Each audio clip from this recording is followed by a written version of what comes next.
Is that a normal crowd? This would be the normal crowd. This is every night you've got this. Every night we have this. Party on! And good night. Good to see you there. I feel funny like when I used to climb the rope in gym class. It's from the movie. I'm sorry.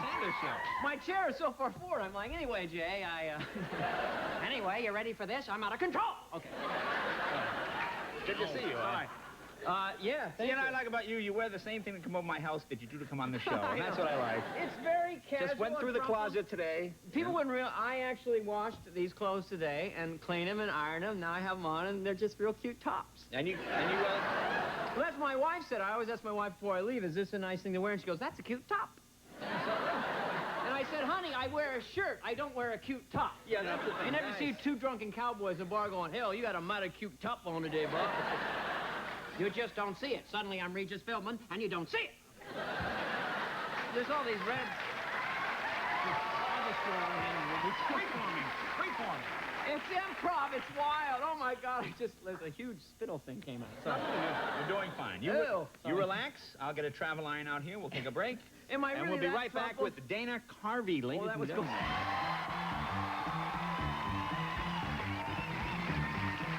We'll be right back.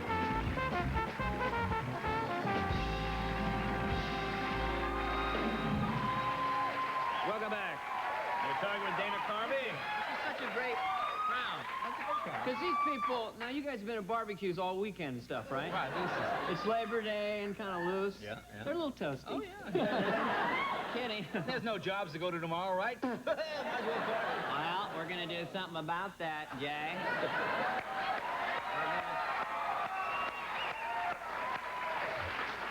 We got a plan to make things. Now, a lot of people don't think that I know about the youth of America.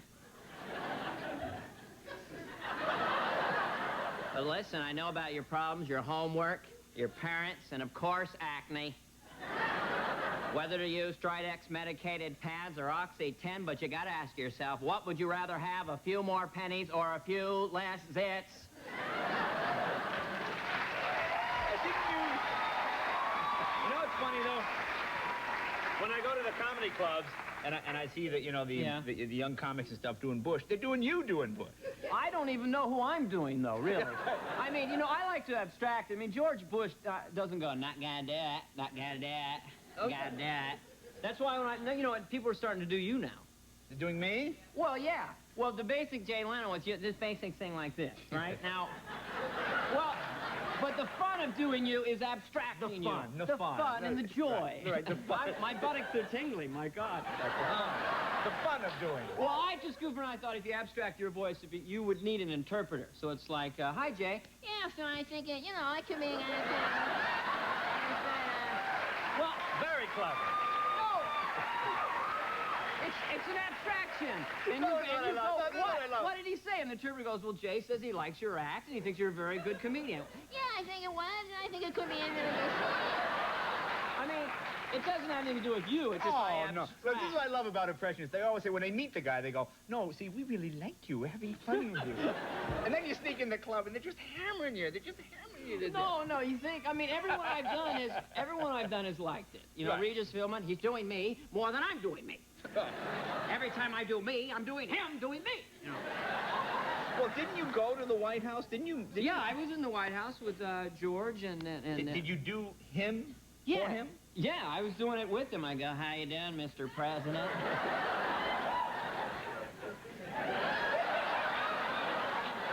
See, now, he doesn't do that, but you've got to exaggerate it, there is the funny part. Right. Well, how about Clinton? Did you? I don't really do. Because Hartman does a pretty good Clinton, too. Phil Hartman does a brilliant Clinton. Clinton is like, I didn't know he was going to get elected until my mom said, oh, he's cute.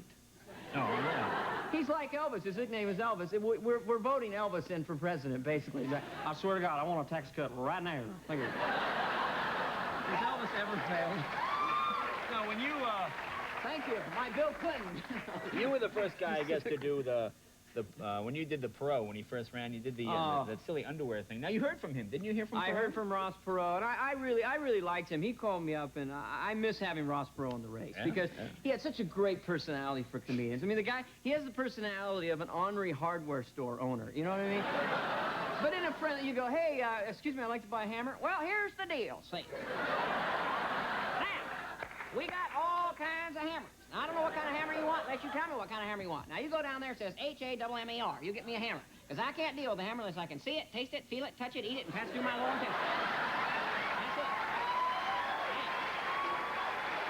Now, the thing is, you know, is he running or isn't he running? He's still kind of running. He's on the ballot. Yeah, he's on the ballot. And he's out there going, now, in the 11th hour, my legions will do my bidding. See? Now, if you don't know what that means, it's kind of like the Wizard of Oz, where the Wicked Witch had those monkey people. See? And I'm kind of like the Wicked Witch, and my followers are like those monkey people, and they will fly, fly, fly. See? And by the way, I do a good Wicked Witch, if you think about it. I'll get you, Dorothy, and your little dog, too.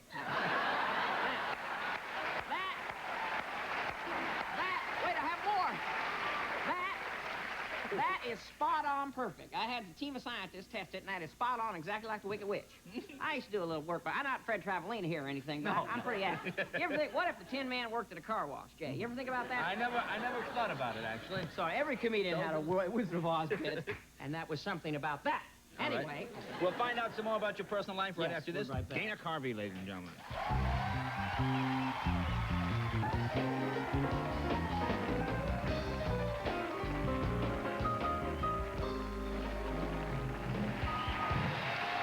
Welcome back. We're talking with Dana Carvey. Now, The world's greatest audience. they are the finest audiences and modest crowd, too. I love them all. Well, I mean it. Well, you know, Anyway, yes. You were of in course. Europe for a while this summer? It sounds so grandiose. I'd never been anywhere in my life except Hawaii, and they wanted me to go to England and promote Wayne's World. Right. And so they were paying for everything, so I went on the Concorde with my, because they were paying for it. It's like $1 zillion. Well, I'm not cheap, but it's like, $900 per second, Yeah.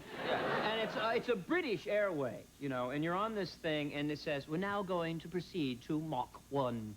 And illuminated in front of you is the speed. It goes 560, 580, 600 miles an hour, all the way up to 1,400 miles an hour. Wow. Now, I don't trust the premise of a plane up that high anyway. So I'm having a couple Bloody Marys, and I'm feeling pretty good. Halfway across the Atlantic, I'm going, faster, faster, faster. And I'm up there. It's all automated. These 3 English guys are up in the cockpit. You go up and talk to them. And they're just kind of sitting back, looking the other way. And I go, do you guys know how to fly this? They go, not a clue. We got one button that says England, right? So when you first go to a foreign country, because I'm really in tune with voices, and I thought people were putting me on. I mean, the guy at the hotel's like to lead you to your room, sir. And like, is that the way you talk, really? And then the British press is there, which was very funny, because they didn't quite understand Wayne's World. So these very intellectual British people are going, I'd like to ask you both a question. When you say monkeys might fly out of your butt, is that a metaphor, or do primates actually leave the buttock area? Like, absolutely true. I was over there once, and I was on one of the chat shows. Yes, the chat shows. And the guy was talking, and there was a ventriloquist on, and he asked the ventriloquist, who's American, and he said, I understand you are quite influenced by the Howdy Dowdy program. It's the Howdy Dowdy, yes. Howdy Dowdy. Now, they assigned a car for us, and we had a driver named Ted. The nicest guy I've ever met. He would apologize 3 times before he spoke, every time in the car, because we were totally casual. Right. Where do we go? Who's the queen, And so you went up before you went there. We didn't know anything. We got Mickey Mouse watches, Gap clothes, and cameras. Whoopee! And this guy's driving around. We're like, wow, we have a driver. He's like, if I might say, if I could possibly interrupt, if I could say, what? And my wife and I are sitting there for 5 minutes. We're not saying a word. He goes, might I interrupt? And I didn't know the exchange between $1 and £1. And I had this per diem money, and I'm giving this guy all these pounds. He's like, oh, that's very generous, sir. Every day he shows up, he's got a shiny new car, he's got a hairpiece, new teeth, you know. I was giving him like $600 a day, apparently, you know. He shows with the end of his wife, we're going to retire, thanks to you, sir. But I love Chad. And then we went to Ireland to promote Wayne's World. Very strict country, you know. I don't know about all this swing business. The Archbishop's not too pleased. And But they got Thank it you. over there. They got. I mean, they understood all the references. they loved it. They were really into it. Yeah. I can't believe it, but yeah, it's the movie that would never go away. Who knew? I'm surprised anyone likes it. But I meet little kids who see me without my Garth wig on. They start crying. Mommy, he not look like Garth man. These are absolutely true. Are you excited about the MTV Awards now? You're hosting this? Well, I am Are you hosting hosting the it yourself or as Garth? I will be doing a myriad of characters. Oh, I will be doing a few characters, but I'll be doing myself. Now, did you ever open for rock bands, Jay? Yes, I used to. You know for how- Rare Earth. Remember that? Rare Earth, yeah, and Bo Brummel. Get ready. It's hard. I'm going to be between, like, Nirvana and Guns N' Roses out there going, you ever notice how, like, cats are really shy and dogs are friendly? And they'll be like, you suck! Slash! Axl Rose! Wow. Apparently some women want to have his baby up there. They're screaming like it's serious. I have to, he said, comedian. Have you done these before? Have you done the MTV Awards? No, before? I've never done it before. I have no idea why they're having me do it, you know. Well, that's. I'm basically, it's going to be a trip, you know. And what do you 'cause do it out of? In New York or here? I'm going to do it at the Poly Pavilion, the Poly Shore Pavilion. Oh. And, little joke, okay, thank you. And there's going to be like 10 raw. Eric Clapton's going to be there, Elton John, Nirvana, you know, and then you're going to have Eddie Murphy and Mick Jagger. And, you know. You'll be the host. And I'll be there, and I'll be doing some of my... I did meet En Vogue earlier at a press conference. You know En Vogue, the funky sure. divas? Oh, yeah. They're so nice, and I came up to them, and I said, you know, you ladies are very attractive. And they looked at me and said, oh, you're never gonna get it. Oh, you're never gonna get it. And I said, you don't have to rub it in or anything, you know. You're never gonna. And you signed a big deal with us here at NBC? Look at the brand for this. The band's awake. The band finally woke up. They have very specific comedic tastes. Yes, they do. You like that? You're never gonna. But what does it mean when you say never going to get it?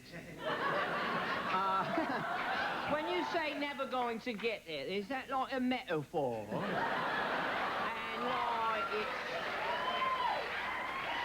Alrighty. it's sexual innuendo. Well, is there any other guests on, or can I keep going? Or No, what? we gotta move on. Dana Carvey, ladies and gentlemen. Thank you. Thank you, Ed.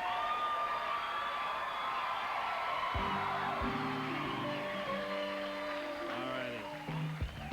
Oh, I guess that is. We're out. We'll be back. Stay tuned for the music of Sophie B.